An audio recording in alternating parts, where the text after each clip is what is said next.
What's going on, everybody? My name's Tyler, and this is Sean. We're Rendered Reality, and this is Coffee and VR.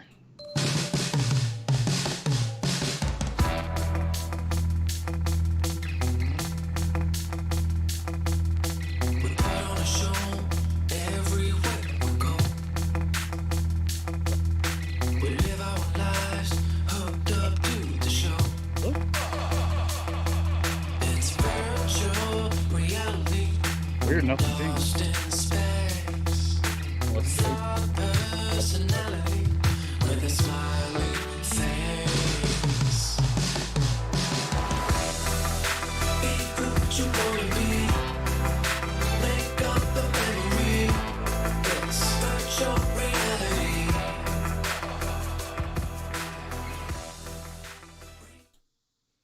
What is going on, everyone? Welcome to Coffee and VR. We are pretty excited about this week. We got a ton of upcoming new game announcements and stuff to talk about. But we also want to get into a discussion of if that is what VR really needs. And we're going to dive into a little bit more about what that means exactly and dive into some deeper conversation after this. But last week we had the Population 1 team, a couple of the members from the team on an awesome stream. We really enjoyed having them on. And Team Deathmatch came out for Population 1 this last week. And we wanted to get an idea from some of the chat to what you guys have been thinking of Team Deathmatch. Me and Tyler played it for a while together on Thursday, the day that it officially came out. Yeah. And then we saw some other people in there. We saw Robin's Reality in there playing. I was saying that. We tried to go say hi to her, but the game started before we could run over there. I know Wolf Raza and Bill's Fan and a whole bunch of people on our Discord and stuff have been playing it a bunch. So we're really curious after having them on the show to see what people think. And Tyler just put a poll up there asking if you've played it and if you like it. So fill out that poll and we will get an idea of what people think. I mean, Man, me right off the get after playing it, I loved it. I mean, I really do. I love the mix-up in it. Is it different from Pop 1? You know, I feel like I'm playing a totally different game, so I like that. And like we talked about, though, it could be splitting the player base a little, but I don't feel like it's, going to change anything with Population 1 because it's just an option to play. You know what I mean? So I think for me, it's great in the fact that it's like hot dropping nonstop, right? Yeah, it is. It's like, it is. Yeah. It's like hot dropping. So I love the, the speed of it, I guess, because you can go in, get a bunch of kills right away, and not have that fear of dying. But on the other hand, when we went back into playing regular Battle Royale, it was dangerous because my mindset was totally different. And I think you said the same thing too, that I would just run up on people like it was nothing, and I'm like, I gotta slow it down a little bit. The strategy definitely changed. I did really like it, but it was it's just a completely different pace. I mean, it was, smaller areas and you're frantically trying to get guns that you like. And sometimes it forces you to use guns that you don't normally use or don't normally like. You just have to use what what you can find. But I think it is excellent practice. And it didn't seem to split up the player base too much because we played Team Deathmatch for a while. We were getting into the lobbies real quick. And then we jumped over to Battle Royale and there's plenty of people to play with over there too. So I still think I still love the teamwork and stuff of the Battle Royale mode and the strategy, where Team Deathmatch is just more going crazy. You can still strategize some with your teammates, but they're pretty small maps, so it doesn't seem as strategy focused to me, and as teamwork focused, even though it still is. But it's still fun. I kind of beg to differ a little. I think right now everyone's just like at that run and gun stage. They're trying it out, they're getting in, they're just getting used to it. I felt like the more you and I played and the more strategy we had, the better we did. Yeah, I mean, for sure. We would get off into a little corner instead of just running into the middle and, build a little, kind of set up base a little, and we could live, for a while. We'd die once, per match, which was awesome. Yeah, and grenades. Grenades are very useful in Team Deathmatch. You see those things lobbing all over the place, so it's pretty crazy. Zone grenades, man. The one barn in Farmlands was lit up with 3 or 4 zone grenades at one time in one of the matches we played, and it's just you don't see that in a regular match, Right. So it was pretty cool, and it's definitely worth checking out. I highly recommend checking out too while it is officially. Yeah, it's only till Thursday, I think, right? It's only a week. Right. But it is going to go to private lobbies, so at the same time, or custom lobbies, so it's still playable. So It's not like it's going away forever, but sure. yes, I highly For sure. recommend checking out publicly now. And a bunch of people in chat, they are weighing in. The Yeah, poll yeah. so far is showing 82% played Pop 1 TDM and they like it. So that's pretty good. I'm definitely, Yeah. I think I wish it was something that could stay. Like, I wish it would stay all the time instead of just being a week and then going to custom lobbies. But I kind of agree. yeah, I don't know. I think it's cool. And it's such good practice. I think for people that are just getting into Population 1, I think it is a great place to go to get more comfortable with the guns, get better gameplay strategy wise, and then go into Battle Royale. Because just starting out into Battle Royale is tough sometimes. It's a hard route to take. There's so many people that are so good. I find myself using shotguns more, which I normally don't in game. Yeah. Usually I never want to get that close to somebody. So I find myself getting better at guns that I don't normally use and more comfortable picking them up in, Battle Royale. So For sure. yeah, I think it's great. And I think it should stay part of it because when you go into those custom lobbies, you're relying on somebody to run that. So, you get into those lobbies and you wait and stuff. And you don't have that forced matchmaking that you have. And sometimes they set up crazy things too. Like you might like what you played one second, and the next game is all knives or something, and not everybody wants to. I don't really want to play all knives. That's not as fun to me. But yeah, stuff like that. I know. But I think it was a great update. Obviously, they keep rolling these things out, and I love it. So another one that came out as an update this past week, another one of our favorite games is Contractors, and we showed this footage on last show, but this wasn't actually out in the public yet until last week. So on last show, we were just kind of talking about it upcoming. So a lot of people here have played the survival mode. I know a lot of people in the Discord are really, really enjoying survival mode. And they were talking about it a little bit in chat before it started. And it is more kind of like a zombies kind of a thing. If you think like Call of Duty zombies or something like that, it's kind of like that. You have to continually upgrade your weapon. They come in waves. You have tons of perks that you can upgrade.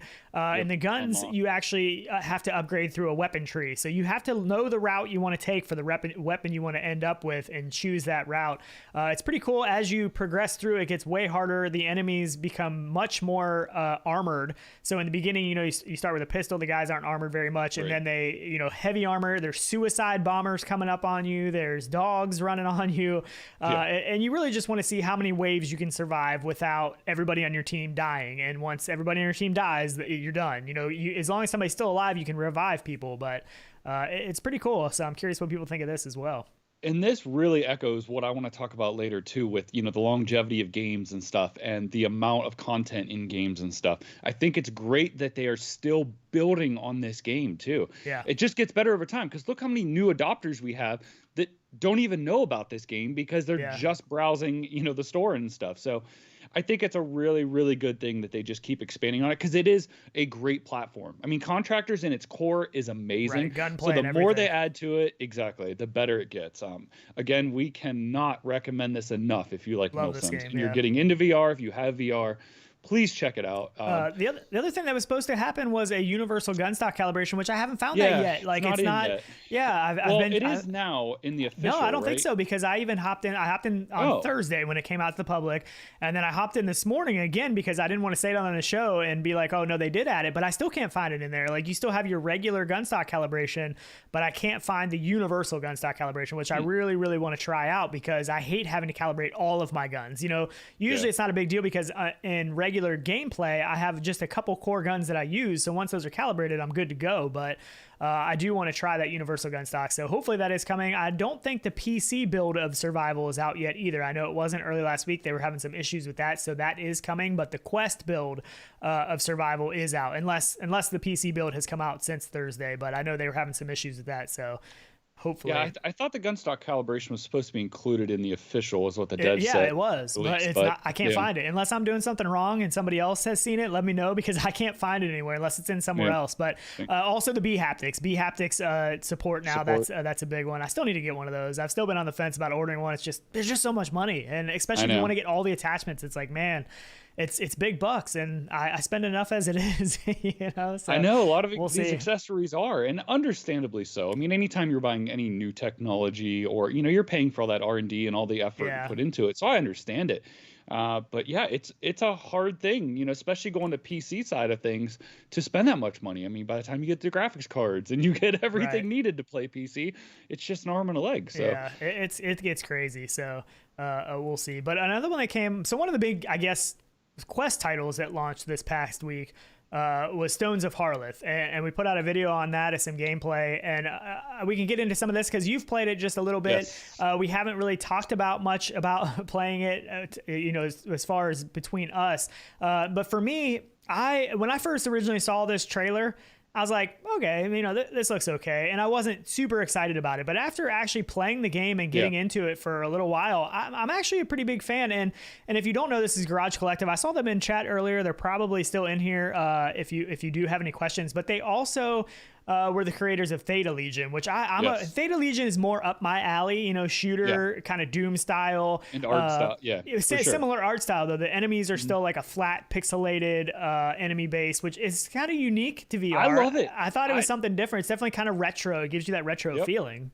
Yep, I love that style. I really do. I mean, it just takes you back to all those early days of gaming, like the Doom and stuff like that, where you get to live inside of it.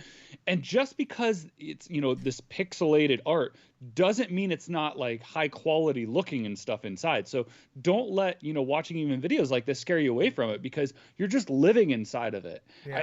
It is really cool. And honestly, the thing that grabs me the most is the spells in this, man. Yeah. And in casting them, and I think for me, the craziest part is casting them under pressure. Yeah. You normally think, okay, you have to draw out your spells, which you'll see, Sean doing here.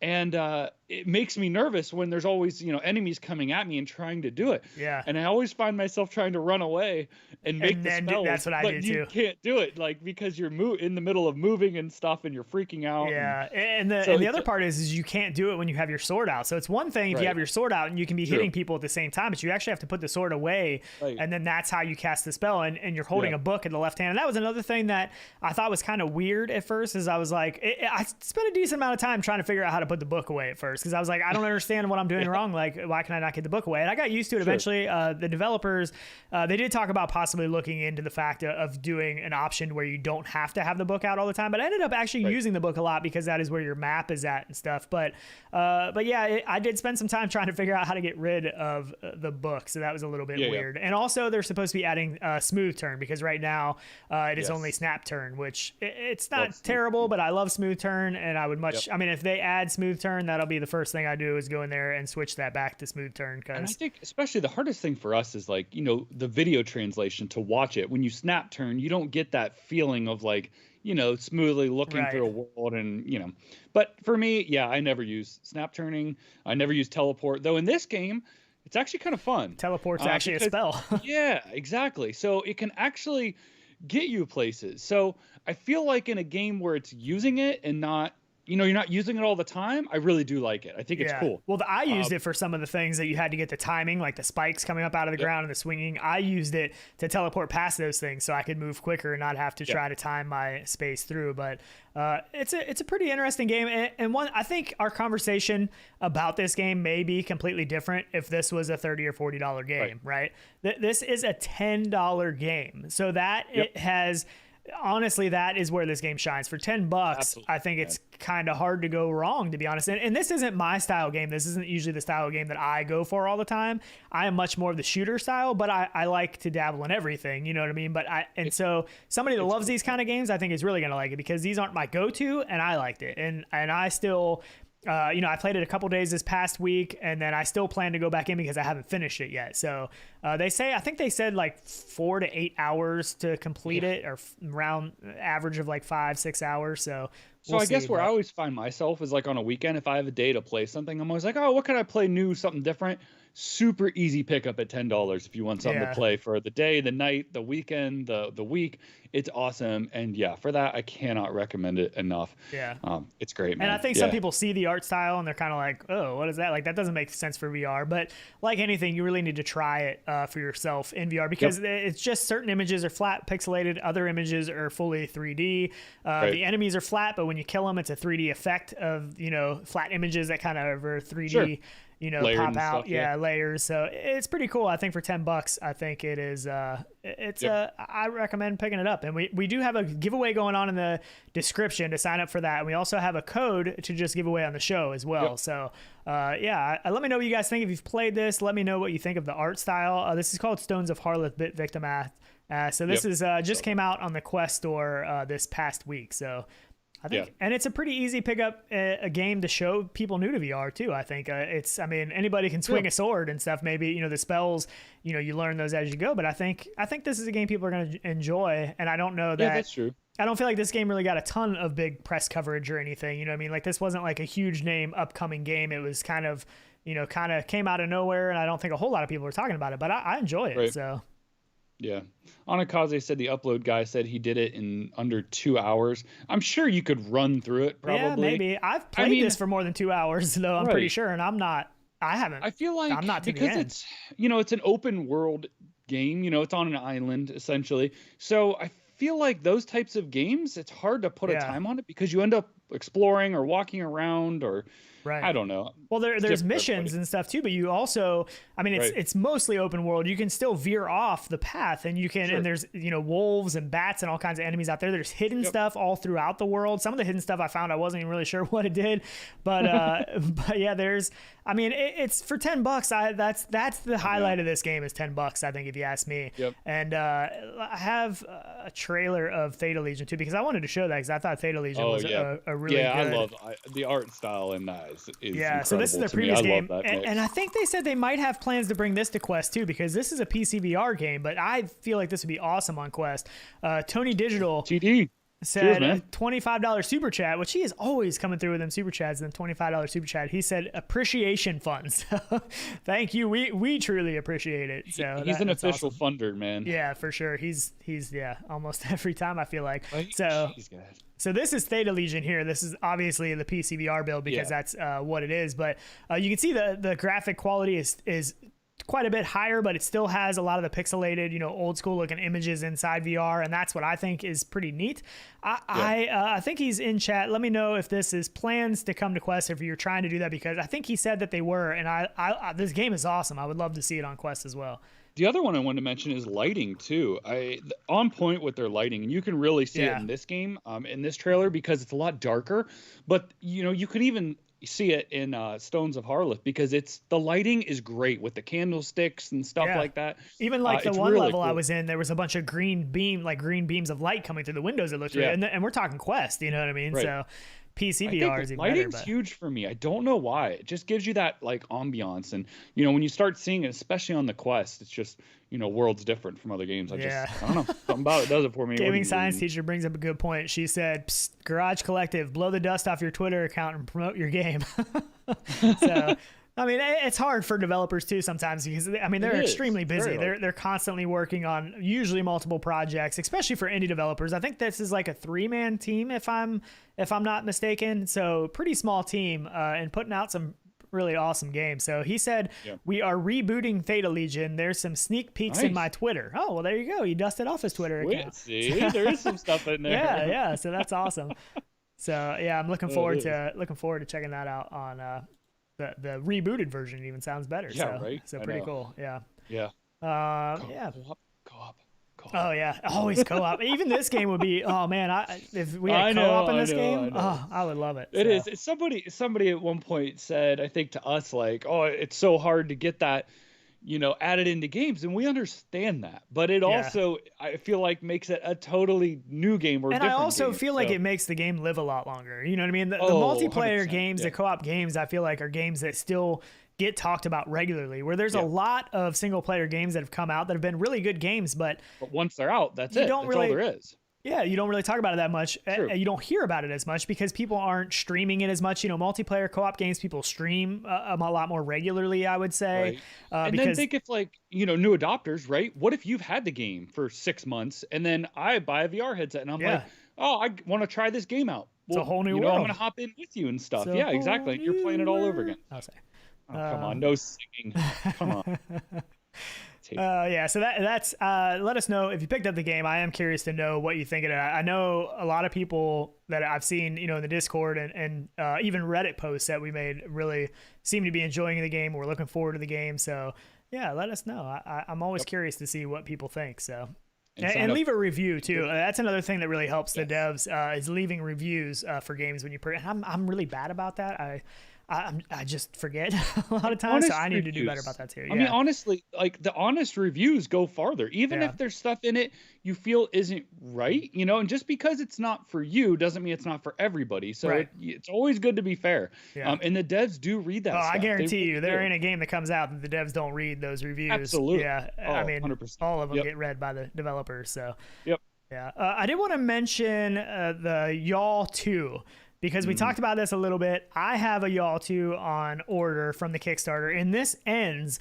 Look, we're down to hours on that. It's probably about 2 days left. I think it's left. 2 days, somewhere around there. I put it in my notes, and now I can't find it because I have like 5 bazillion things in here. I got it. I got it on the ready because I still just keep. I'm gonna beat you though. I'm gonna beat you. 49 hours. Haha, I beat you. Oh, come on, right there. 49 hours to go. So that is all we have left. If you want to get the earlier prices, you know, the lower prices, saving through the Kickstarter. So there is a whole lot of things in there to add on and stuff. So make sure you read through. Michael Fedler, whoa, I saw that big Mammut shout out to you guys. Nice. What did I miss? Me too. I don't know either. I don't know what happened. Yeah, me neither. I didn't see anything from Mammut yet, but that's awesome. Yeah, I'm not sure what that is. So.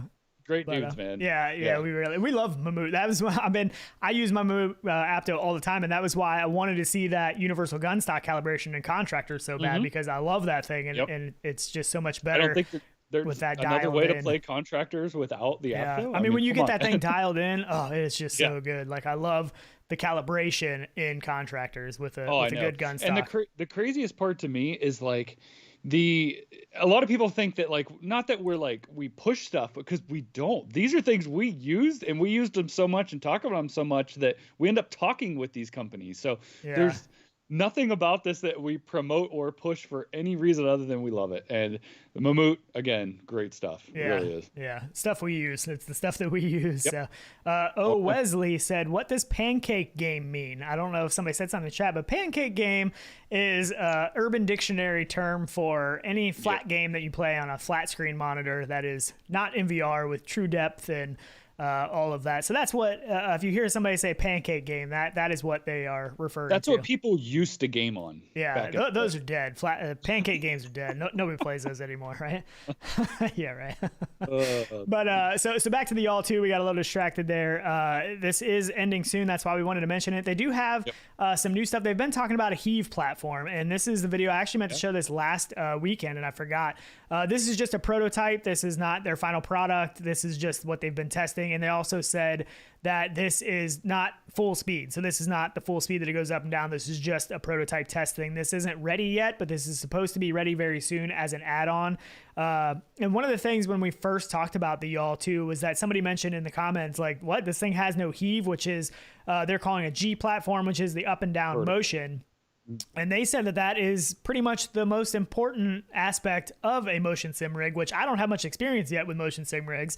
So I don't know, but I can imagine this would be an awesome feeling for racing games or even flight games, you know, going over a hill and coming back down, you know, bumps and stuff. I don't know, but I definitely want to add the G platform on. That is a plan that I have to add it on once it's ready. I think it is necessary for a full motion platform. Do I think it's 100% necessary for getting the Yaw to have it? No, not at all. I feel like you can make up a lot of that with the movements and stuff that they do, with their, you know, forward and back and left to right. I mean, you can get some movement out of that chair in this thing. So I don't think it's 100% necessary, but I do think it would be amazing. You're right. Yeah. Anything you can add to the experience, I feel like, is going to be. I mean, even roller coasters. Just to stick somebody in here for a roller coaster and have them feeling going over that hill and that up and down, lose your belly kind of moment is. Oh yeah. I want it. I can't wait. I know. I get it. It does get expensive though, because these are add-ons then too on top of it. Yeah. I mean, it does get expensive. You're pushing the $3,000 mark if you want to load this thing up, basically. So. It does get expensive, but it doesn't have to. So, I mean, I'm glad they're doing them as add-ons though too. You can still get you could always purchase them later. Yeah, that's true. And you can get the base unit for what, like $1,099 right now plus shipping. 1090 plus the what's shipping? Like $200, 200, right? Yeah, for the because I got it. I got the real early bird special on the base unit. I have added in the chair. I'm probably gonna end up going full blown and trying to get all the 360 spin module and the heave. and all of that. So we'll see. And they also put out a a video of the Y'all 2 weight test. So this is on the base platform. This isn't the Pro model. You can upgrade the base to a Pro model that has stronger motors and everything else. But this one guy is 507 pounds. They're putting in this thing. He's a pretty big fella. Sure. I mean, it's they should be testing this stuff though. I mean, before it goes out to the public. I mean, they need to know how it's going to handle. I mean, you got to think too. I know the original one had issues with even putting the wheels and pedals on it for a simulator. The bowl one, And Wolf Raza just bought us a coffee too through buymeacoffee.com. Cheers, so man. thank you for that. We really appreciate Cheers, man. Yeah. Really appreciate that. So glad to see you liking Pop 1 too, playing that a lot. Oh yeah, know, and Contractors Survival. And Contractors, Survival. true. Probably between the both. Yeah. So when they did this test on the base unit, it would only do the side-to-side motion and not the actual pitch and stuff with him on there. But I don't know if the Pro model will. They should have shown I don't think they did in the trailer, but they should have shown the Pro model too to see if the Pro model would have done it. 'Cause I'm pretty sure it was just the base one. But this guy's 6.7 feet tall, so even lengthwise, this thing should fit some pretty tall people. So. Yeah, absolutely. Yeah. I hope. Yeah. German Rifter. Cheers, man. Thank you for that. He said $10 less in my fun to buy a Y'all. Money well spent though.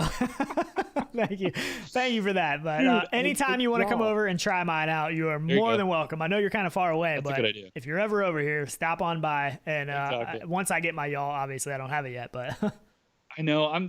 Sadly, I'm just so I haven't pulled the trigger, and I don't know if I can, man. It's just such a chunk of change that I don't know. Is it necessary? You know, we play so many different things all the time that I feel like how much I would utilize it, cost to own isn't almost worth it for me. But that's something you got to weigh out. I want it so bad. It's such a problem that, it's like, what else am I going to get into for that price? Are we going to see stuff come out cheaper in a year or two? Maybe, but I don't know, man. It's such a price to beat. I feel like it would be hard. I feel like you should just do the base unit for the $10.99 or whatever it is, and then think about add-ons later on down the road if you want. Because I mean, the price is going to go up after the Kickstarter and they launch, on the website. Right. But it's a tough decision. I mean, I know there's some people, I know I talked to James and stuff quite a bit about it, and I know he's a Kickstarter backer, and I know a couple other people. So they've done awesome. They're up over $2 million that they've raised already, so that they're killing it on the Kickstarter. They're currently at almost $2.3 million. So they've hit a bunch of the stretch goals. And the next stretch goal is it'll include 4-point harness, 4-point racing harnesses. So not sure if they're going to hit that one in the next 49 hours, but we'll see. I wouldn't be surprised. So yeah, I see Rizzle Rock in chat said that I love racing and flight sims. I'd be all over it, and I am. And it's not that I don't want it. Like, it's because I play so many different things all the time that it's the amount of seat time that I actually have, and I probably would play those things more having it, but it's still it's hard to get you out of Pop 1 lately. That's how we're like, let's play tonight, and I'm like, what are we gonna play? And you're like, Pop 1. So we play because it's so easy to hop in. It is, so easy to get in and play and have a good time and a great experience to play with other people. Right. The thing I'm worried about for this is the fact of ease of setup and software, because everybody that's tried it so far, they've actually sent a team out, for Cass and Cherry and Voodoo DE and all that. And they actually sent a team of like 4 people from Y'all to go out there and help them set this up. And I understand it's early. It's not a finished product yet. You know what I mean? It's still in development phase. The software isn't finished and everything else, but that scares me. Like, if it takes 4 people to go over there and set this thing up, and even they struggled from what I heard, I'm really a little nervous about myself, but I have to imagine they're going to have all of that worked out by the time this launches. I mean, I have to hope, and I have to imagine that'll be the case, but. Right. Yeah. I mean, they're going to have to. Yeah, absolutely. Yeah. And Long Wicken here, one of the people from the Contractors team. So welcome. Oh, nice. Yeah. And maybe he can answer, when is the universal gunstock calibration coming? Because I keep hopping in there for the survival update. I love the survival update, but I want that universal gunstock calibration, and I have not been able to find it yet. So maybe he can answer that in chat. I'm sure he probably knows what, unless I'm just not finding it. Maybe he can tell me where to find it if it's somewhere different than the regular gunstock calibration section. But go ahead. Sorry. I got distracted. Yeah. ADD. I'm still, if it's going to happen, it has to happen before, the Kickstarter closes. So I don't know. I guess I have to make my mind up this weekend, but I don't know. I was hoping crypto would be doing a little better, and maybe I'd have a little extra, but it's not doing real good right now. So yeah, it's not doing real good right now. We both have gotten into some crypto a little bit. I held out for a long time, longer than I should have for sure. I do a lot of other stock stuff, but I've been hesitant on the crypto stuff, and now I'm kicking my butt that all I'm gonna say is Elon needs to quit joking. Yeah, that's well, the stock market is so weird. I don't want to get too much into stock market stuff, but the stock market is so weird now because it's so controlled over hype now. It's like one Reddit post can completely change a whole stock of what a stock that is worthless can be worth tons of money all of a sudden just because of some hype train. It's just so weird to me, and I don't understand it. So I know we got some other stock people in here though too, because I've seen people talk about it in the Discord. But I'm just gonna put everything into weird market, Decentraland or whatever. Oh jeez. It's so weird. It's such a weird industry. I don't understand it, but it is. It's ridiculous. Yeah, if you literally don't watch, Reddit and Twitter 24/7, you're screwed. Yeah. So another upcoming game that I know people are very excited about. This has been in the mix for a long time. Sniper Elite, and that is officially coming to the Quest as well now. And they had this at PAX 2020, and this is probably one of the longest lines. Yes, that's what I was just going to say. Literally the longest line the whole time was to check this out, and this is on PSVR with the aim controller too.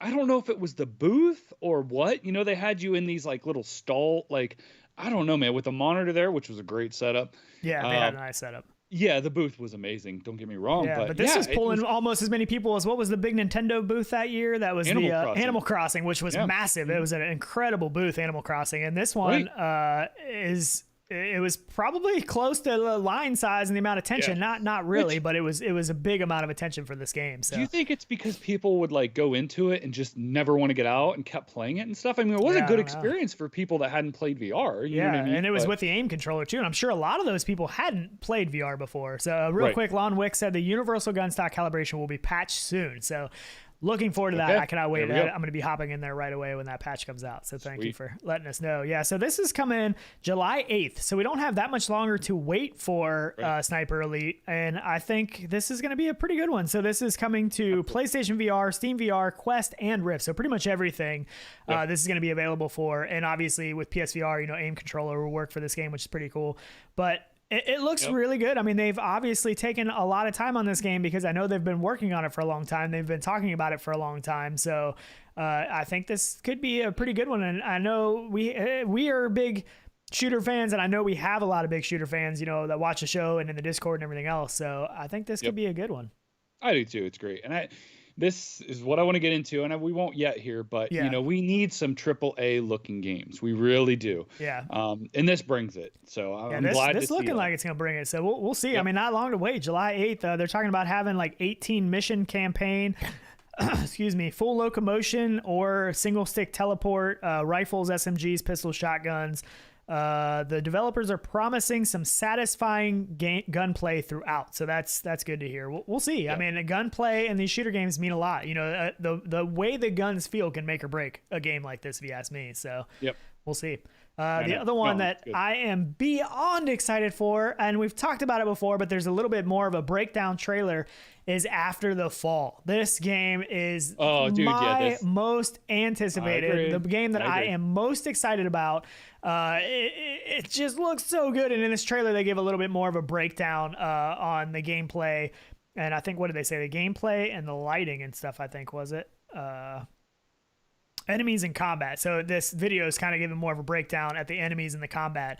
But this is from the same people that did Arizona Sunshine, and that game was super early, so I have very, very high hopes for this. And the fact that this game is the 4-player co-op, that is what I am so excited for, because even Zero Caliber, like that game is where that game shined for me, was playing 4-player co-op. We went in there, I went in there with some people from the Discord and stuff, and we had a blast. And this game is going to be on a different level than Zero Caliber for sure. I mean, this is way different level than Zero Caliber. If you watch this trailer, they kind of break down some of the stuff in the gameplay and stuff, and I definitely recommend watching it and listening to what they're saying. But I mean, it is really going to be focused on co-op gameplay, working with each other, because from the way it sounds, it's going to be pretty difficult to get through this without really using some good teamwork. You know, you got to throw your buddy some ammo when he runs low. You got to give him some health, you know, run over and give him a shot in the arm with some health. And that's what I like about these kind of games. I like strategy with other people, you know, kind of like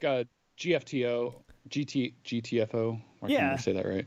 But a little bit that way, you know what I mean? Where it's the same feels where you need to work with people and stuff because you'll never live it almost by yourself. But that's what made Arizona Sunshine amazing. You know what I mean? It literally did. So I'm glad they're taking that and pushing it even farther. You know what I mean? They're really promoting it too.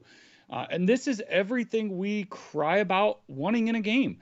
It is. This to me, if this game isn't good, I will probably throw my headsets away because I would put money on this game being amazing. Just coming from them, looks like they've stepped up, you know, visually and everything too, which is awesome. I'm super excited about this game, man. And this is supposed to be coming to Quest too. They announced not too long ago that it is going to be Quest and, you know, all other platforms as far as I know. But and they're still saying summer 2021. So, you know, the more that they keep showing this recently and showing off more stuff means that they're probably getting closer and closer to being a finished product. So, I cannot wait for this to come out. We throw something up on the Discord and be like, hey, who's jumping in with us? Jump in with 4 people and just play this for a couple hours because it looks so good. This is, I mean, I've said this for a long time. This is my most anticipated game right now that is coming out. And I mean, this is, in my opinion, I mean, pretty much AAA co-op shooter. I mean, the lighting, the graphics, and hopefully the quality of the gameplay is going to be on another level, I'm hoping. The only thing that I think will hold this game up is if they try to do like a simultaneous release where they time everything up to release on every platform at the same time or close to it. I know that can be troublesome sometimes, but I run into more problems. But they probably will do that. I have a feeling they'll probably try to launch on all platforms at the same time. I think they should. I think it's not that it's unfair to people, but you know, when you see others getting it before you, when you're excited, it's tough. It's a little bit of a letdown for sure. Yeah. So Big Show said, any word on when VR games will be made in Unreal 5? Drinking some Black Rifle coffee, thin blue line today. Black Rifle coffee makes some good stuff. Yeah. Thank you for that super chat. I don't know when they'll be fully made, but as far as I understand, the beta is out for Unreal Engine 5 right now, and people are starting to mess around in Unreal Engine 5, and they're starting to play around with it. I don't know when we're going to see some actual fully fleshed, fully built in Unreal Engine 5 games. So the issue with it is when, you know, developers start the process in an engine, then they have to transfer everything over, and it can complicate everything. They're basically, you know, rebuilding a lot of those base things, which I'm sure you know, inside the game, to transfer over. So it's a lot of time to do that. Yeah.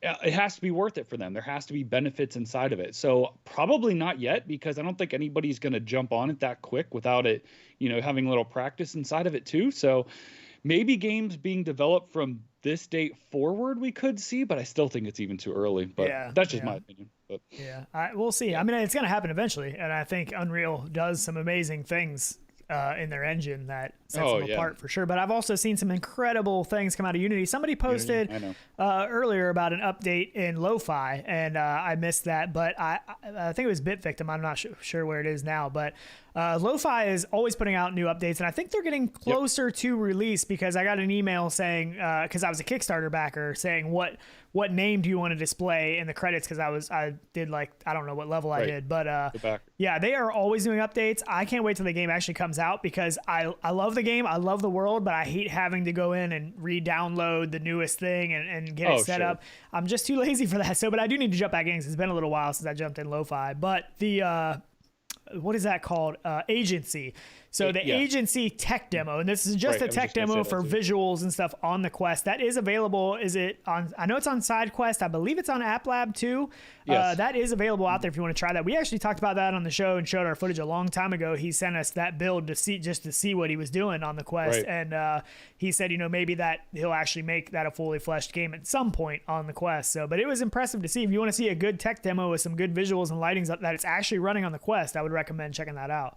So. Yes, and definitely follow him on Twitter too. He's super active on there, and if you want to know what's coming out with the game, Blair Renault, you'll find out there first. So he's a cool guy, and Lo-Fi is going to be an awesome game, because every time I go in with a new update, I'm always impressed with what he's accomplished. And the reason I said that is because we were talking about Unreal, and that game is fully built in Unity. And I remember he put out a tweet or something at one point that said, people were like, what? How are you doing this in Unity? And he was saying, he made a comment like, I don't know if that is saying something good about me or saying something really bad about Unity. You know what I mean? Right. Like, so, yeah. So, yep. But yeah. So DLG27 said Agency Quest demo is out on App Lab, just short tech demo. Yeah. So it is on App Lab too. So check that out. It's really cool to see some of the devs in chat too. Garage Collective and Jason from Wild Ox too. They're talking about the engines and stuff, and they're saying, you know, the most stable engines and what they know works. So yeah, you never really want to be on those real early ended stuff. You know, it's just like getting the newest, updates for headsets and stuff. Do you, think back when we were doing them early, like CV1 days, anything, Pimax stuff. Yeah. It was like you didn't really want to get it until other people tried it first and you knew it wasn't going to break it. It's like anything, once you learn something and you learn where everything is located, how everything works, even like a video editing program. When that doesn't update and they move things around, it's like, what? It's like, no, like it's right here and it's not there. Like it can be extremely frustrating. So I'm sure for a dev, like, I mean, they are incredibly talented in what they do, and I can't even imagine sometimes the frustration with things that don't work right in an engine or things when they move things or engine whatever. Engine updates can break your game, and you have to go back and rewrite all the code in it to reference other things. It's you don't want to change it if you don't have to, or unless it's worth it. I will say that I've seen them do it because it's worth it too. Susie Q, whoa, bought 5 coffees. Good morning, gentlemen. I need more coffee. How about you? I'm actually on my second mug. I already drank my first mug of coffee. I'm on my second one now. Thank you for that. 5 coffees. That is awesome. We really appreciate that. I'm gonna have to be honest with everybody. I cheated and had 2 cups before the show. 2 cups? Sorry, jeez, I actually didn't because I was just trying to get everything ready. Tyler wasn't feeling real good this morning. I had a massive migraine this morning. Yeah, so my first cup was when we first started the show, which was, it was kind of crazy because usually I at least have 1 cup I'm working on while I'm working on the stuff getting ready for the show. But yeah. So I was going to say Immersed Robot. That's what I was going to say. I saw Gary in here, RenderedRealityvr. He has a newer channel now called Immersed Robot, which I didn't know about. Somebody posted something in a comment or in Discord, and I was like, oh yeah, I'll go check that out. And I clicked it. I was like, what? That's Gary. Like, so I haven't caught that yet either. Yeah. So make sure you check that out, Immersed Robot. I actually was watching his video on utilizing DLSS in No Man's Sky, testing out some stuff in there, and it seemed like it was helping some, but maybe not, a ton. But I know it seems like some other people are having all different kind of experiences like anything else, but yeah. Would you laugh who was well, I was just reading, Spry Guy said I probably had 2 pots of coffee, not cups. No wonder you get migraines. You drink like 14 pots of coffee a day. It's a problem. But who was it? That did the art stuff. I know you saw that too, right? The Starblazer. Alexander. Yeah, it was Alexander, right? He has his own channel on YouTube doing art, which is super cool because I swear, everyone in like VR they're so talented. Even outside of what they do in building games or any of it. Yeah, multi-talented people for sure. He's ridiculously talented in drawing. He does sketches and like what are those things called? The little colored pencils, colored pencil sketches. And he did one of a picture that I posted on Instagram with my Quest 2 headset on and stuff, playing a shooter game. And he drew it, and it's like incredible. Yeah. So his channel is Alexander Clark, is just what it's called on YouTube. He has 10 subscribers, so go over there and check it out. He's also has an Instagram. That's where I actually usually see his stuff, is on Instagram. He posts a lot of his pictures and all that kind of stuff on there. So check him out. It's really cool. I think it's Alexander the Clark on Instagram. So, but yeah, check out that picture he drew. It is ridiculous. I love it. I know. Awesome. It is. And playing in the background here is No Man's Sky Prism update. Which is another update to No Man's Sky, which we have no shortage of updates to No Man's Sky. They come out all the time, and these are big updates most of the time. This is their latest one, and it is kind of an overhaul of some graphic stuff. It also has a bunch more updates. I think some of the flying creatures, you can actually now make them your pet and you can ride on them. You can see that a little bit in the trailer. So this was a significant, stunning visual overhaul to the game, adding a myriad of new and improved visual effects. So that was the biggest part of the update, but there was other things in there as well. And Reckoner is the man probably to talk to about No Man's Sky. I know he's still playing that, and I haven't been into this game in a while. I would be lost going back in there and checking this out because it took me so much time to learn how to do so many things, and then it's been so long since playing it. It's a serious problem, but absolutely phenomenal game if you have a lot of time to get fully immersed in a world and just go crazy. Again, this would be great for the yaw, but the only problem for me would be getting up. You know what I mean? Because you're seated. You'd have to transition a lot. But man, in the ship, oh my gosh, it would just be so ridiculous to fly around in that thing. Absolutely. I'd have to do it. Oh god, Rizzled. Really? He has to bring it up. Yep. I'm gonna have to. I think everyone's gonna make me pull the trigger. I think it's one of those things. Like I know I would love it. It's not about not loving it. It's just about the cost of ownership. Like. Thank you for that super chat. He said Tyler's yaw fund, so he is trying to supply the yaw fund for Tyler to get that yaw. So it is. I mean, luckily I saved money on the Vive Pro too, so that was one thing that I planned on buying. Somebody asked us why we didn't talk about it last show, and so I thought we'd get into it a little bit this show because there are some reviews that have come out. You know, I think the first one that I watched was Voodoo DE, and he was very critical on the horizontal field of view, the lens clarity, and a lot of that kind of stuff. And a lot of people were like, no, you're doing this wrong. You're doing a bunch of this stuff wrong. And then he kind of got confirmation from other people that did reviews that had the same thing. You know, the most recent one I watched was Norm from Tested. And he was pretty much the same thing. Very small sweet spot, not really 120 horizontal FOV. And everybody is noticing a very small vertical FOV, which is, I don't know if that's because they made the horizontal a little bit wider and that made it look smaller, but people are complaining about the FOV really and saying that it's not really anything like to be excited about. Yeah. Right. Yeah. I don't know. It's still going to be a good headset. Don't get me wrong. Like if you're looking to buy one, but yeah, is it worth going out and running to? I don't know, man. And it's expensive. I mean, just for the headset is $799. I looked on Amazon the other day, and they're selling for $1,099 on Amazon Prime as some kind of third party or whatever. But it's like, who would pay that for the headset only? So I don't know. And the microphone, that's what drives me crazy. The microphone is so bad. And I know some people put like wind muffs and stuff on it. But if I'm going to spend $800 on a headset alone, I shouldn't have to modify it to make the microphone sound better. It's a microphone. They're not that expensive. You know, a little microphone and a headset. Yeah, they're not that expensive. Like, make a good microphone. Crucial. I mean, look how close it is to your mouth and everything. You need something that's super clear. Like, I don't understand that. I don't, but yeah. So Michael Fedler, thank you again for that super chat. He said, check your email for Mammut shout out pic. Oh, sweet. Oh, that's cool. Nice. They posted a picture that I actually posted on Instagram, or maybe I didn't post that one on Instagram. I posted that one on Discord. I don't know. I post stuff all over the place randomly all the time, but yeah, that's sweet. Yeah, that's an awesome shout out from them. Pretty cool. Grab that freshly made cup of coffee and join in the Coffee and VR show. Awesome. Sweet. Nice, man. That's cool. So appreciate that. Yeah, seriously. Love those guys. So what were we talking about? Who was it? Mepper said vertical field of view is almost as important, vertical field of view is almost important to me as vertical field of view. But I think it's all important. You know, horizontal, vertical, we just need bigger, wider, the better we can improve stuff. And every generation headset should progressively be better. You know what I mean? Like, or else what are you doing? You know what I mean? Yes, we can get higher res screens as technology goes, but for VR, the lenses are huge. You know what I mean? That resolution, they're talking about a very small sweet spot too. Like, that's one that drives me crazy, especially in active games. That headset's going to move a little bit. You can't keep your eyes perfectly in that sweet spot all the time. So that is important. The sweet spot is very important. So Norm from Tested actually said that, for the most part, he pretty much said that he preferred the Reverb G2 over the Vive Pro 2, and the Reverb G2 is $499. So, you know, exactly. I was still on the fence about buying one, but I feel like at this point, it's not even really worth it to me. Like, I don't see any point in really getting one. I have an Index, I have a G2. You know, if you didn't have either one of those headsets and you already had base stations and stuff, maybe. And some people love it. I mean, don't get me wrong, I haven't tried it. So I'm just going off of what other people are saying about it. I have not tried it for myself, and I probably won't because I don't want to spend the money when I have other headsets that I'm pretty happy with still. So Artful says, so Tyler, Focus 3 or yaw. I mean, that's a no-brainer to me. I mean, look, I've got amazing headsets. Like, yes, things can always be better here and there and little by little, but that's yaw all day, man. Like, I don't.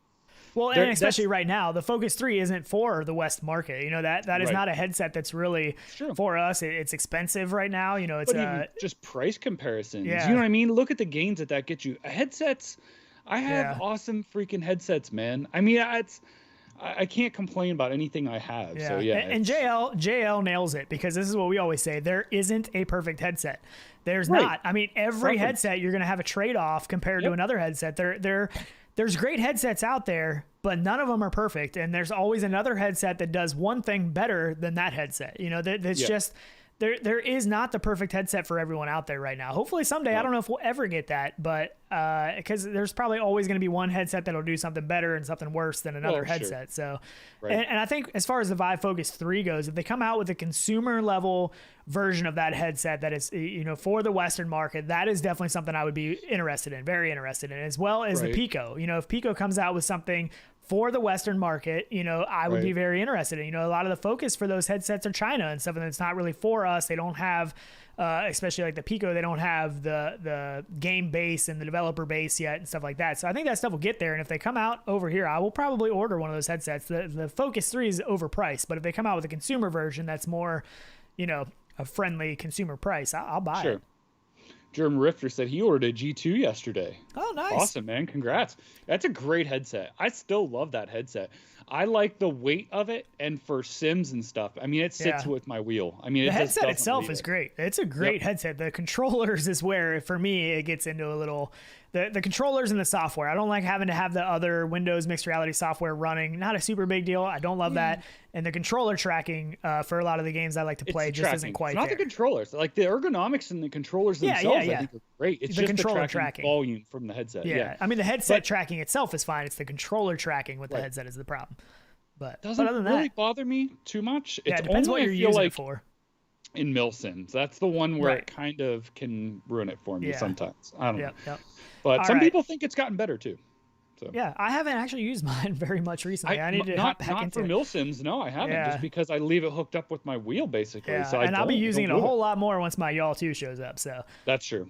Yeah, so another game, this is upcoming on the Quest. This just showed up recently as coming soon. This is Eternal Starlight, which I thought was funny when I saw this pop up, because they've been working on this game for a very long time, because they actually sent me access to this game a long time ago, back before Quest 2 and all that stuff.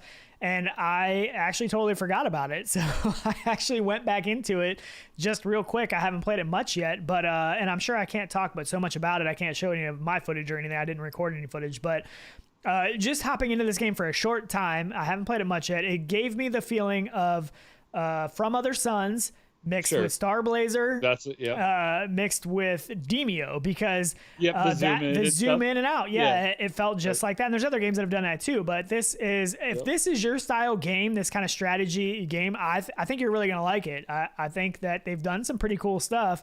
And luckily, I've actually got to play it a little bit, and I'll probably play it some more. But if you're looking for a game like this, I highly recommend picking up Star Blazer. That is out now.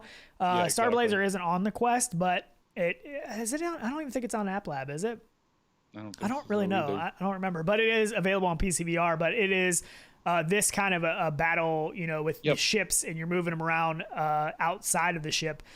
Pretty cool. But the reason I say From Other Suns is because when you start out, you're inside the ship, like you saw there, and you have the screen. Yeah, it looks just like it. And then what they're saying is that you're using a neural link, and once you tap into the neural link, that's what puts you as in this mode of controlling all these ships from the outside. Kind of a cool way to look at it. I mean, I don't know that it really adds anything to the game, but just saying, you know, the neural link stuff kind of piqued my interest. I was like, what? Like, so that's kind of cool. But yeah, From Other Suns, man. I still love that game. Hidden game, man. If you want to play it with a friend, or a great game. Yeah, for sure. Definitely have to play with a friend though, not by yourself. Yep. So talking about the neural link, they said activate your neural link to gain an omniscient view of the battlefield. Experience the conflict at any scale as you plot the course that will lead your fleet to victory. Eternal Starlight is a tactical space combat game built from the ground up for VR. So that's the spiel, and that's where I first saw the neural link, and then it mentions it when you go into the game. But yeah, that's pretty cool. Let me know what you think of that. I think I know there's some big fans of that style of game, so I think that'll be pretty cool.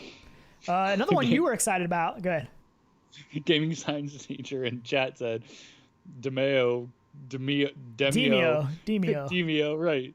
confirm the correct pronunciation. Yeah, that's still a topic. And I think I'm saying it right now, Demio. I think that's actually how you say it, because they had a trailer where they said it in the thing, and that's how they said it. That's awesome. I don't know. For a long time, I called it DeMeo. I don't think it matters, because everybody knows what you're talking about, and no matter how you say it, right? Because there's no other game that's like called like that. But and Alex VR just popping in because somehow through the radio waves he heard the word Demio, and he's all about the game. And he popped in. I don't even know how he heard that. He just popped in for that segment right there. So, but another game that you actually really excited about. And we saw this a while back, but we got some more. This is like an updated trailer and some more info on Wanderer.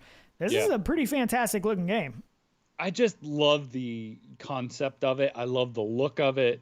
I know I think it might actually be right here, like looking outside with that like post-apocalyptic trees growing on buildings. And that's what this is supposed to be.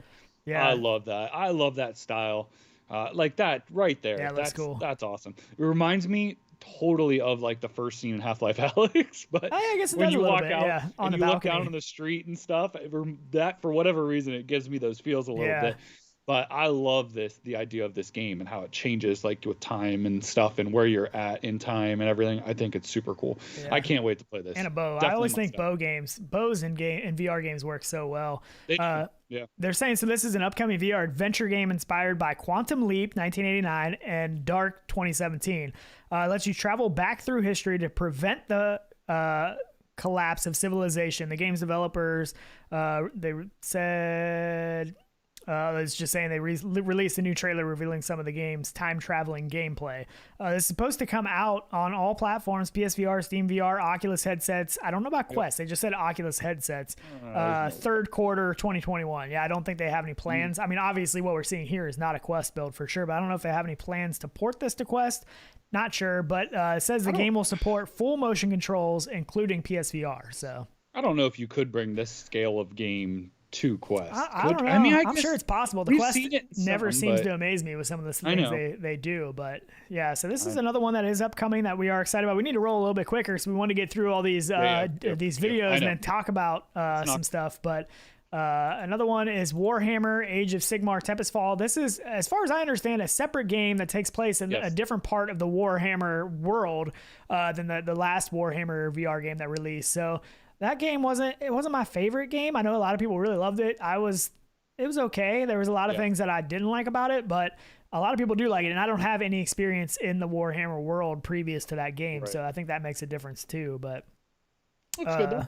Yeah, I mean, I think it does. It looks pretty good. Yeah. So we'll see how this one goes. There's also Fracked, PSVR title that we've seen before too, and they came out. A lot of these things are just kind of more updated videos and stuff, and this is from InDreams that have come out. So this is another very good looking one. We're going to kind of roll through some of these because a lot of these we've already talked about on previous shows, but I'm a little bummed that this is only PSVR. I don't think they have any plans other than PSVR game for this one, and I think it looks pretty good, so I'm kind of bummed on that. But I plan on getting a PSVR too, so I just have to wait till that. But I understand it. I get it. It's a big market, a lot of headsets. So yeah, I think that PSVR 2 is going to kill it. I'm absolutely thinking that. So just real quick, shooter seamlessly combines relentless run and cover gunfights and free fluid skiing and climbing. Stranded in a remote mountain facility, you play as a reluctant hero forced into a final stand between the planet and a legion of interdimensional enemies. So that is the basis behind the game. But I actually kind of forgot about this game. We talked about this so long ago. Yeah, it's been a while ago. But I like the art style, that kind of cartoonish kind of art. It looks good. So I'm excited to see that. I think that's going to be a good one.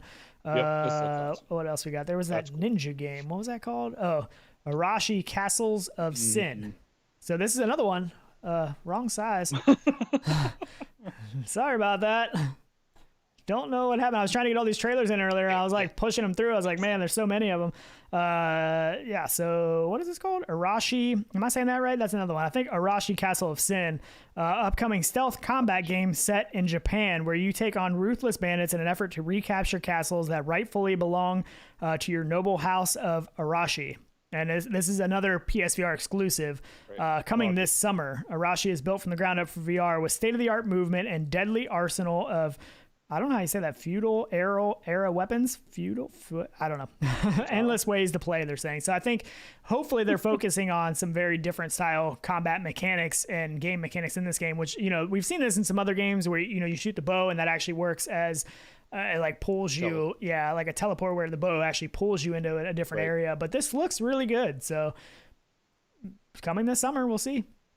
I can't take chat. Sorry. I know what they say. I'm so distracted by chat sometimes. Delirium Drew said you have a pet wolf in this one. That's pretty sweet. Yeah, that's pretty. I know. I saw that too. Yeah, that is cool. Well, so it's kind of like the what was the Bethesda game where you had the wolf? Fallout. Fallout. Yeah. Mm-hmm. Kind of like that. Yep. It's cool to have a companion in VR. I don't know. Especially when I can't have a real life companion. I have to.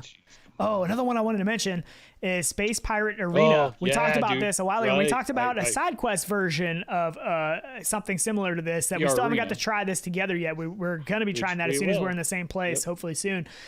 This is still coming. They've still been working on this, and this is actually, they confirmed that this is coming. Let me see what they said here. This is a Twitter post that they said, Building Arena has been a work out coming to Quest this year. So it appears this is officially going to be coming to Quest, which I'm pretty impressed with because we thought, safety-wise, Oculus might not let it happen. If you don't know what this is using a full room where you're physically walking around and mapping things inside of your actual space to move around in. So this isn't a game. I mean, it's hard to tell in this video. That's just what they put out, but it's hard to tell.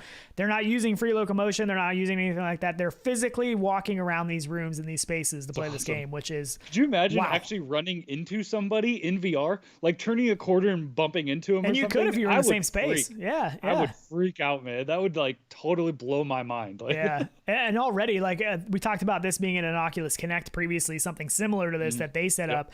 And I cannot wait to try something like this because this is next level immersion in VR for sure. I mean, this is, it doesn't get much more immersive when you can physically walk around, because when you're walking around in there, you don't know that post in game isn't actually physically there in your real space. You don't know that because it looks, I mean, you're going to be using that like cover. And we've even seen people in regular VR games go to lean on a table that's in VR and fall over. And I've almost done that myself, especially in the early days. I did it in Arizona Sunshine and the Horde mode, those boxes sitting there. I went to lean on one and almost fell over in my real space real early on. I mean, it's amazing. So this is something to be excited about.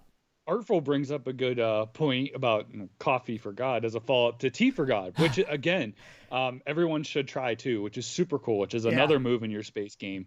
And you don't need hardly any space for it either, but super cool. This is again just that immersion level. I cannot wait. I can't wait to try VR Arena if we can get that to work with us together. I really want to do that because that's some really cool stuff. We talked about a lot about that on a previous show, a couple shows back, few shows back. I don't know how long ago it was, but yeah. So there's some exciting stuff happening, and there's some other trailers too that came out that. Especially it was through the PlayStation kind of blog thing, the PSVR blog. There's a lot of stuff coming up, but we kind of want to talk about what this. I mean, so here's the thing.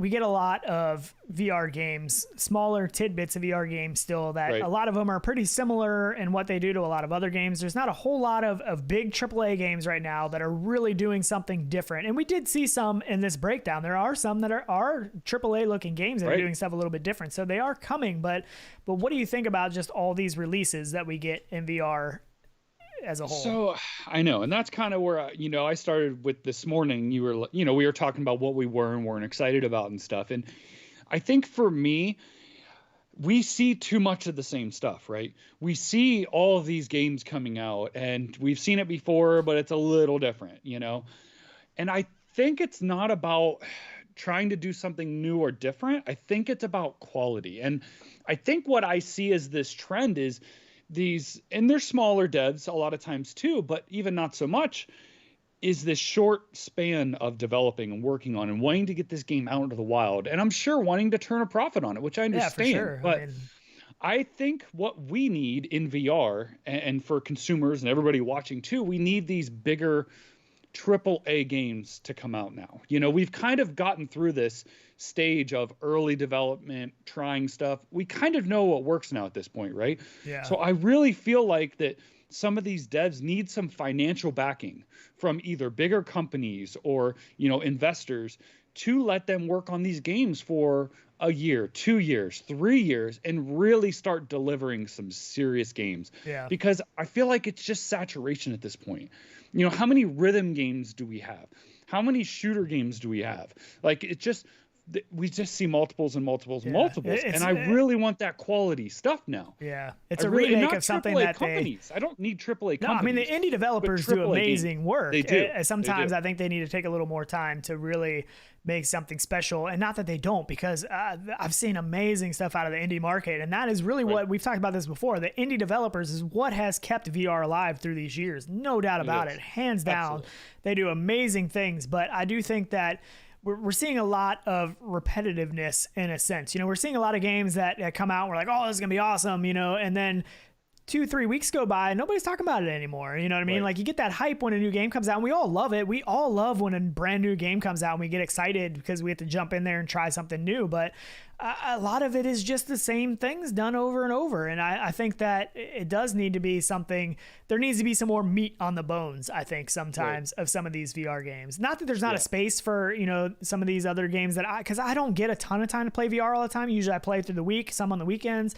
So I like games that I can jump in and out of, jump back, and it's not even so much that I'm a big fan of the 20-hour campaign games. I don't usually have enough time to play all of that. Some people do, and that's great. You know what I mean? But yeah, absolutely. It's awesome. But I think there just needs to be more meat on the bones sometimes, instead of just constant releases, and we are starting to see that, because I think some of the games that have taken multiple years are starting to show up now. Like, I know After the Fall has been one that they've been working on for a very long time, and that's one that I'm very excited about. But at the same time, we get what was the big World War II game that came out? Medal of Honor. Yeah, Medal of Honor. I thought that was going to be mind-blowing, and it was a great game, but they did a lot of things wrong in the beginning, and it's not a game that people are still playing a bunch. If you look on VRLFG, it's not a game that has a super high player base anymore. I mean, if you look, it's mainly Beat Saber. It's what's the Valve game? My brain is not working. Half-Life Alyx. Half-Life Alyx. That one still. I mean, that was an awesome game, and that still has a pretty big player base. Artful says, Demio, or however we're saying it now, again, is a breath of fresh air, and that's our point. Is I don't think it doesn't have to have it needs those amazing developers and core game of what makes a game good, and not just because you can, not to develop a game because you've done it or on flat and okay, let's make it in VR and let's make this shooter or something. I think it's those quality VR developers that understand it from its, original concept of what VR is, like Blair or something. Like, they really work those things into what makes VR amazing. And I feel like we could literally make this a most amazing studio of developers, because, we get to talk to these developers all the time too, and know what they're developing for. And if you could create a studio around those few, and take 15 guys and throw them into an incubator, and let them just make something, let them make something amazing, we would have these crazy VR games. But it's so hard because it's still early. I mean, I guess not, because we're seeing, stuff come over. I think Hussein X makes a great point. He said we got a good game in Medal of Honor that wasn't just another rhythm game, but look how people treated it. Unable to look past the shortcomings, PCVR game development is still risky, and it is. This topic is a much deeper topic than what we're just touching on the surface. It really, really is, and that's hard to fully understand. But it is, like he said, just another rhythm game. I feel like there's a lot of games that are just oh, this game worked good and it's done really well, let's put something together similar, put our twist on it, and put it out there in the wild. You know what I mean? That's not necessarily I don't know. It's such a weird topic in a sense. I think for me, we have these, large studios with big backing, and they think that they can make a VR game because it's a trend or the coming era, which it is. But take or hire these studios who are really good, these indie devs, and hire them on and bring them in and let them do the VR part of it, because they're coming out like Medal of Honor. It was jank the day it came out. It had a lot of issues. Those should have been polished. And if you're not going to take the time to hire the people or and work that out inside your studio. VR people, that know VR 100% games. Where I'm going is get them you on need board. To play test it. Yep, right. And get their opinions on what works, what doesn't work, what needs changed before you put it out in the wild. Because once you get that bad first impression, and a lot of people are talking smack about it, it's hard to recover from that. And I think that is mainly what happened with Medal of Honor. Not because I like Medal of Honor. I still think Medal of Honor is a great game. It did have some shortcomings, and it still has some jank in it to an extent. But it's that you got to get it. You got to make a good first impression. First impressions are everything in a lot of different areas in life, and it's no different in VR games, I don't think. Right. It's like this. It's like a car company making a car and never test driving it before they send it out to the wild. You know what I mean? Yeah. Like, oh, we know what we're doing. We're gonna just throw it out there, and then everyone hates it. Like, and Wild Off that's what's happened. Jason said indies have the VR talent, but AAA has the money, and that's true. A lot of these indie devs are super talented and can do some amazing things. They just don't have the capital. They don't have the funds to do what it could be a lot of times. And eventually, if they make a big hit and they make some money, then maybe that'll change some things. But it's still hard, at the developer end, especially indie VR studios, they're not making big bucks most of the time, but there's a lot of very, very talented people in that area. Here's where I find that connection is take those, large companies who have made money in flat gaming and or mobile hire games. Because there's a lot of mobile game people coming over to VR now that have made a bunch of money on mobile games. Yeah, because we're in this in-between thing with the Quest being half mobile, half PC, So we see some mobile coming up and some PC coming down to go on Quest. But I guess the biggest thing for me is take the money that these big AAA studios have and hire these amazing devs. Yeah. We talk to them all the time. They know what they're doing. Oh, yeah. Don't try and do what they're doing because you won't be as good at it. Yeah, work so with hire them in. Instead of against them. That happen. We've seen it happen with some studios and stuff too, and look what they've come out with. So that's really, JL said Steam is a cesspool for VR garbage. And I tell you, they have declined. I look a lot of times at new releases on Steam and I'm like, oh my goodness, like what is this? You know what I mean? Like it's, partly what Oculus did with the Quest and making it super curated. A lot of people were really mad about it and we didn't necessarily really agree with it either, but for the most part, now for the most part, when you go on the Oculus store, you can, on the Quest store, you can kind of, but the problem with that is there was a lot of really, really good VR games that they didn't let on that they should have. So it's kind of a weird area, but man, Steam it's hard to jump on Steam, look at new releases and see things that, you really want to play. Like, it's like, holy crap. Like what, like this is literally a cash grab. Like somebody threw something together and is just trying to make some money. And that does, Steam is rough for that. They'll literally put anything on there, but I know. And VR is such a platform to do such amazing things. And we see these indie devs doing it. They're the only ones that really do push and have progressed VR to where it is. Yeah. And it's just, again, and Jason's right, it's the financial backing. And that's why I wish we could see either, big, funding from, big money backers or AAA studios investing in them now early to bring them on board later or whatever it may be. But we want to see some quality over quantity, I think is in the end. We kind of have the quantity there now. I think there's plenty of VR games to play that are really good. So to keep seeing just quantity coming out instead of quality, I would like to see more of a focus on quality. But there is a lot of really good VR games out there right now. So, and a lot of these games that we talked about today, we're not specifically talking about any of these because a lot of these upcoming games actually look really good. And it looks like they are going to be getting some quality.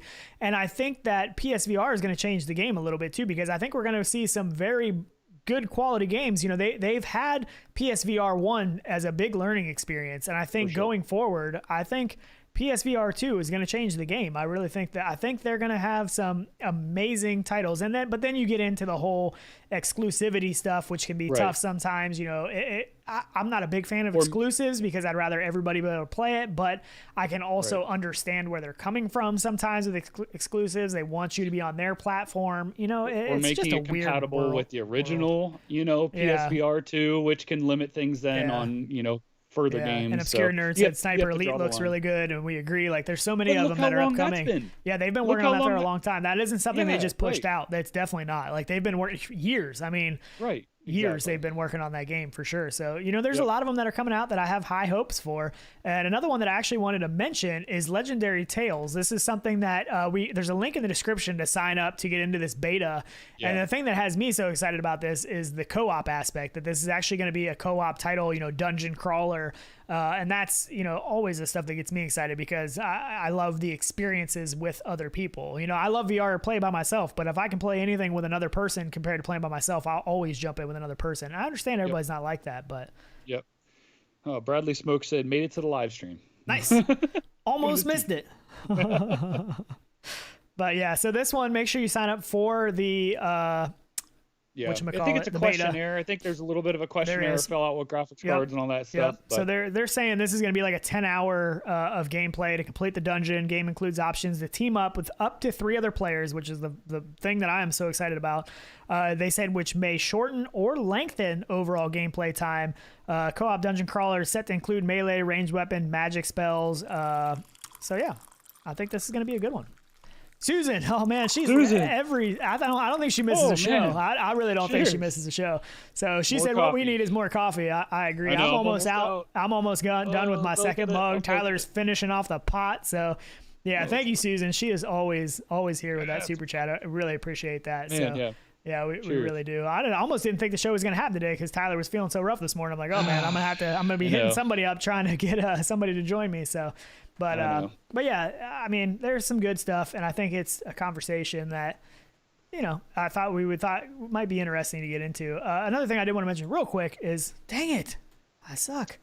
Sorry. 3080 Ti, 3080 Ti has been announced. I think I'm going to be passing on this because I'm just over all this 30 series, all the 3000 series stuff. I'm over with all this shortage stuff, like all this crazy crap that it's so hard to get any of this stuff. I'm just going to stick with my 2080 now until the thing melts to the ground, and then I'll figure something else out. But they're saying, that this is going to be lowering the hash rate, for crypto stuff. Hopefully that will help some availability. The problem is now, I don't even know if it's so much the crypto stuff. It's just the availability of chips and stuff. I think that's the main problem now, it seems like. But this is supposed to be starting at $1,199. So, I mean, it's still not, I still think 3090 is the top dog, but I'm sticking with what I got for right now. I tried to get a 3080 when they came out. I wanted one for $699, and that just didn't happen, and I'm not overpaying. So my 2080 works good enough for now. I'm sticking with that, and we'll see if the prices ever come back down. I thought maybe with Sims with the G2 and stuff, I might need something more, but I haven't hit a point where I'm like, oh no, like it's downgraded too far. No, I don't really have any issues. The only game would be like Microsoft Flight Sim that I can think of. That's it. Other than that, and now we're starting to get some of this DLSS stuff, so I think it's going to get better and better. But DLSS is only for 20 series and up, right? I believe so. Yes, I think it's only RTS. So, but if you have a 20 series card, I'm just sticking with it. I can't. Yep. I can't spend it because I mean, even $1,200, and it's probably going to go up from there because you're not going to be able to get them. So. Right. Dan Kitty said, I've given up on GPUs for now. Maybe wait till the 40 series. I agree. That's right around that too. I don't have the need, and I've always said that. I will never look to upgrade until I hit a game where I'm like, I need a better graphics card. Yeah. And Mepper said one 3080 Ti equals 2 PlayStation 5s.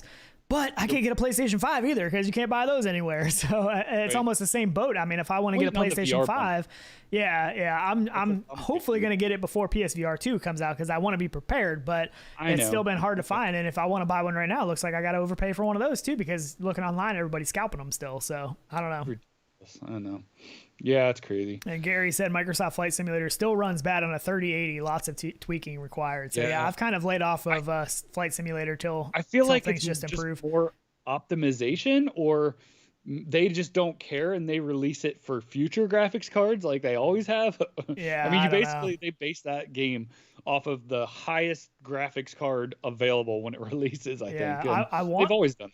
I want to get back into some Flight Simulator though. Once I get that y'all too, that's gonna be sweet. No. Stop! Don't say the word. Okay, Tyler. Everybody let Tyler know he needs to just go order y'all too. Just do it. Just go order. It's only money. You only live once. You're mean. You only live once. Mean to do to me. I know. Oh man, yeah, good So stuff. what are you playing this week? Anything? I know what I want to be playing, but Well, this weekend I don't know yet because we're actually having a get together at our house tomorrow, and we've been trying to get our back deck. We had a couple boards we had to replace, and then we were trying to get it refinished. And the rain and stuff has really messed us up this week. So hopefully today we're gonna get that all painted up and ready to go for tomorrow. So depending on how much time I get today, I don't know. I mean, Pop 1 is always a go-to. Contractors, love to hop back into that with the new update and play with some more people. I've only played with a couple people in the survival mode, so me and you haven't played that together yet, even. So I know it's ridiculous. Oh, man. I think my choice of the week is going to be. Ooh, there you go. I forgot about codes. I've been bad. Right, about this I know lately. it's bad.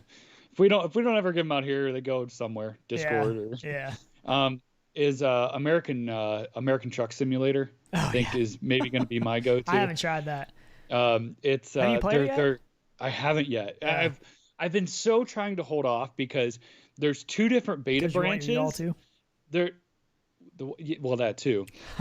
But the beta branch, they have a beta now for multiplayer with like up to I think like 6 people in the world, but it's separate from the Open VR beta branch, so you can't play them together, which sucks.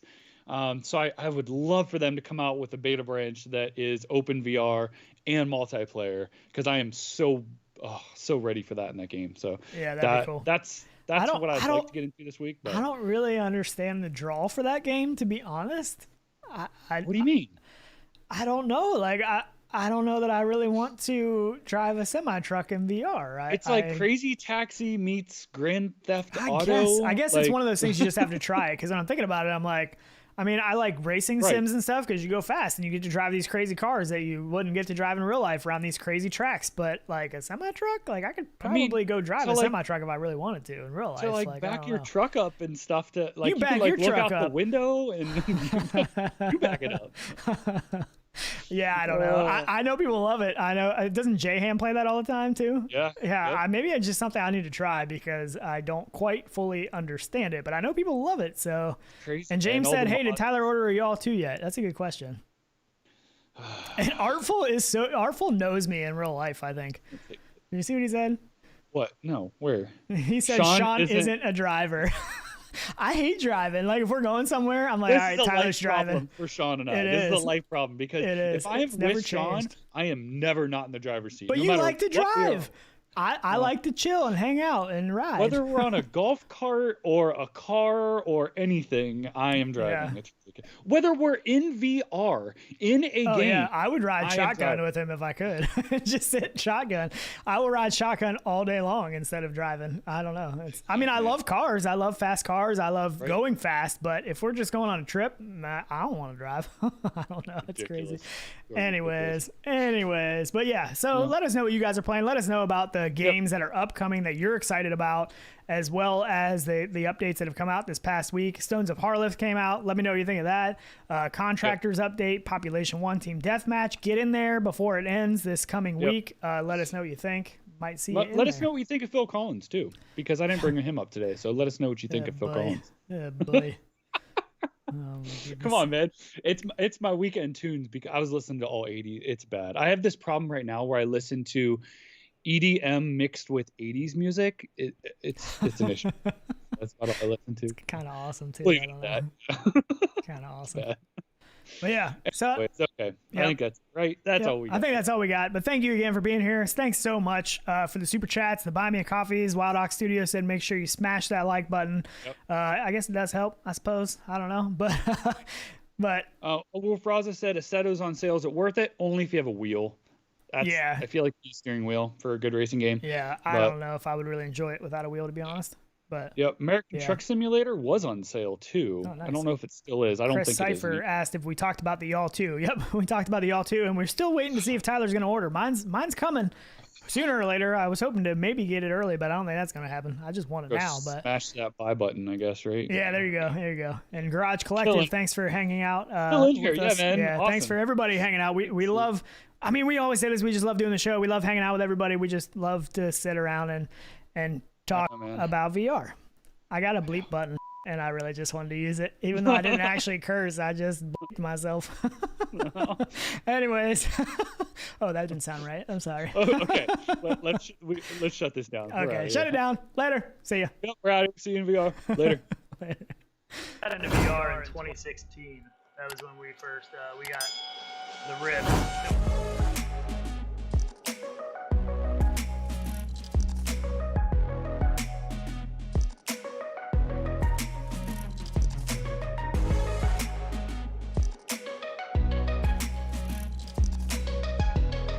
Howdy, howdy. Hey, it worked. It worked. There he is. How about Perfect. that? Hey.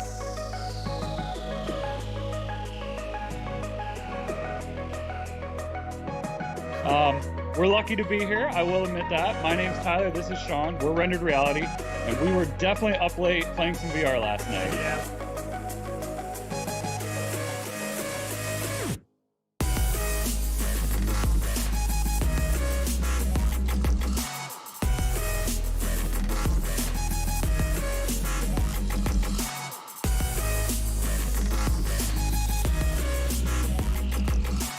Hole is bigger. That's what I was thinking. It's not always better. Let's keep it PG, boys. I mean, right? We don't know like how much Right, sound is I coming agree, out of it. It's true. Right. Is there more sound coming out of it? We don't know.